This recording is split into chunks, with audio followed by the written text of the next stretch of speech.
তুমি working woman হও, কিন্তু সংসার সামলেই তোমাকে যেতে হবে বাইরে কাজ করতে। হাজবেন্ড নামাজে যায়, তো অনেক ব্যস্ততা থাকে। আচ্ছা, দাও। এই যে দেখেছেন, একটা কাজ না শেষ করতে করতেই ছেলেদের আরেকটা কাজ শুরু হয়ে গেল।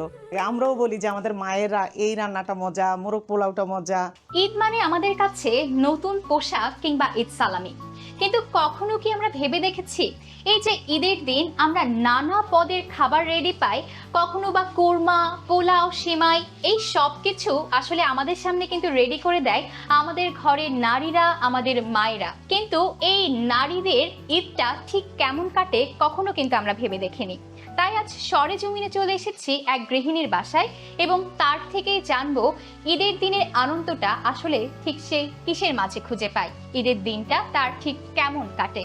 সবার ঘরেই যখন ঈদের চাঁদের আনন্দ ছড়িয়ে পড়ে, তখন থেকেই মা কিংবা ঘরের নারীদের ব্যস্ততা শুরু হয়ে যায় বহুগুণে। ঈদের দিন সকালের সুগন্ধি সেমাই পায়েস থেকে শুরু করে দুপুরের ভারী ভোজ কিংবা বিকেলের আপ্যায়ন, সবকিছুর পেছনেই থাকে তাদের নিরলস খাটুনি। ঈদের দিন ব্যস্ততাতে তো একটু কাটবে, তারপরেও আমি চাচ্ছি যে ঈদের প্রিপারেশনগুলা অফিস থেকে এসে টুকটাক করে আগে থেকেই গুছিয়ে রাখতে, যেন ঈদের দিন আমি একটু, আসলেই ঈদটা তো আনন্দের দিন, একটু আনন্দ করতে পারি সবার সাথে। যদিও কোরবানির ঈদ, গরুর মাংসটাই মেইন ফোকাস থাকে, তারপরেও আমি একটু রোস্টের মশলা এনেছি এবং বাকি ধরনের প্রিপারেশনগুলোও চলছে, একটু আলাদা আইটেমও যেন থাকে সেটার প্রিপারেশনও চলছে মোটামুটি একা হাতেই। কারণ মেয়েদের ক্ষেত্রে তো ওরকম হেল্প করার কেউ থাকে না।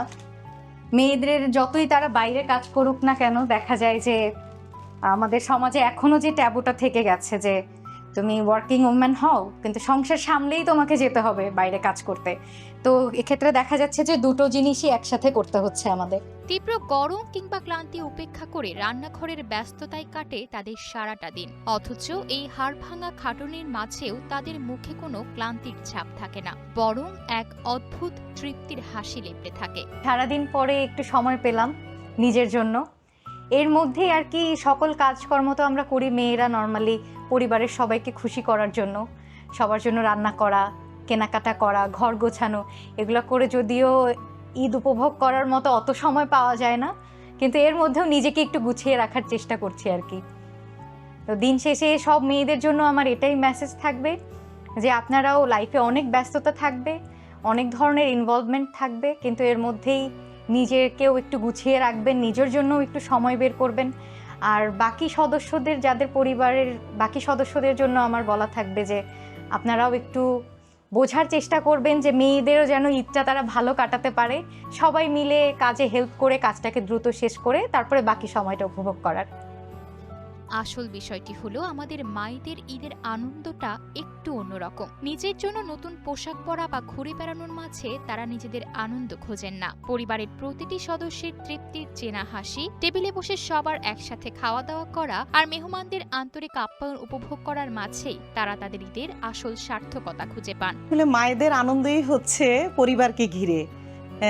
বাচ্চাদের রান্নার কাজ, বাচ্চাদের পাঞ্জাবি আয়রন করা, বাচ্চাদেরকে রেডি করা, কোরবানির মাংস আসলে সেটা রেডি করা, তারপরে রান্না করা, পরিবারের সবাইকে নিয়ে সেটা খাওয়া, সেটা দেওয়া, আত্মীয় স্বজনের মধ্যে মাংস বিতরণ করা। আসলে কোরবানি ঈদের আনন্দটাই হচ্ছে পরিবারকে ঘিরে। সন্তান কিংবা স্বামী যখন তৃপ্তি সহকারে এক লোকমা মুখে তুলে দারুণ হয়েছে বলে, ঠিক সেই মুহূর্তেই তাদের সারাদিনের সব ক্লান্তি দূর হয়ে যায়। যদি মজা হয়, ভালো হয়, বাচ্চারা পছন্দ করে খায়, তো সেটা খুবই ভালো লাগে। আমরাও বলি যে আমাদের মায়েরা এই রান্নাটা মজা, মোরগ পোলাওটা মজা, পুডিংটা মজা, সেমাইটা মজা। তো আমরা কিন্তু সবসময় বলি যে আমার মায়ের হাতের এই রান্নাটা তোমাকে খাওয়াবো। তো আমাদের বাচ্চাদেরও তো এরকম শখ হয় যে তার মায়ের হাতের রান্নাটা একটু স্পেশাল হোক, মজা হোক, তার ফ্রেন্ডদেরকে খাওয়াবে। তো বিষয়গুলো আসলে আমরা এইভাবে এনজয় করি, বাচ্চাদের জন্য বিভিন্ন খাবার রেডি করি।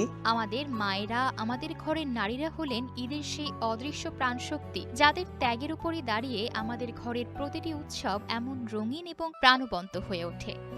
দর্শক, একজন গৃহিণীর রান্নাঘর থেকে চলে এসেছিলাম একজন মায়ের রান্নাঘরে এবং গৃহিণী এবং মা সকলের এক্সপিরিয়েন্স শুনছিলাম ঈদের দিনের আনন্দটা তারা আসলে কিসের মাঝে খুঁজে পায়।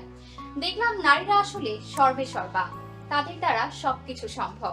পরিবার সামলে, সন্তানদের আগলে রেখে মায়েরা এর মাঝেই তাদের ঈদের আনন্দটা খুঁজে পায়। তাই নারীদের, আপনার ঘরের মায়েদের যত্নে রাখুন। সবাইকে ঈদ মোবারক।